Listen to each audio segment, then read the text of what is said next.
বাংলাদেশের এই ক্রিকেট ইতিহাসের মধ্যে সাকিব আল হাসানের ভূমিকা অনেক।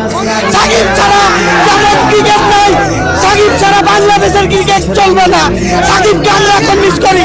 এই বিসিবির উচিত, বিসিবির সভাপতির উচিত সাকিবকে বাংলাদেশে এনে তার পূর্ণ মর্যাদা প্রদান করা। আমরা দল বুঝি না, আমরা কোনো দল বুঝি না। আমরা চাই ভালো প্লেয়ার আমাদের দেশের জন্য খেলবে। সাকিবের অবদান অনেক, এজন্য সাকিবকে অবশ্যই আমাদের দরকার। আমরা চাই সাকিব ভবিষ্যতে খেলবে, কোনো দল বুঝি না আমরা। ওর বিশ্ব মঞ্চে দাম আছে, সেটা আমাদের সাকিব আমাদের মিরপুরে মাঠে খেলবে, এটা তো আমাদের জন্য গর্ব। আমরা চাই যে প্রত্যেকটা ম্যাচ আমরা সাকিবকে আমরা এই মাঠে দেখতে চাই, সাকিব সহ। বাংলাদেশের জান, বাংলাদেশের প্রাণ, one and only Shakib Al Hasan.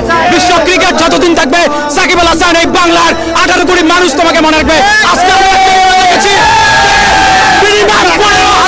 পনেরো হাজার দর্শক সাকিব ভক্ত ছিল, 15,000। Whatever you done in the past, people doesn't remember. It's all present, dear Sakib Al Hasan. Thank you for making our childhood best. Thank you for everything, legend. Sakib Al Hasan, miss you, legend 22nd. আজকে আমরা দেখছি সাকিব আল হাসানের placard হাতে অনেক সাকিব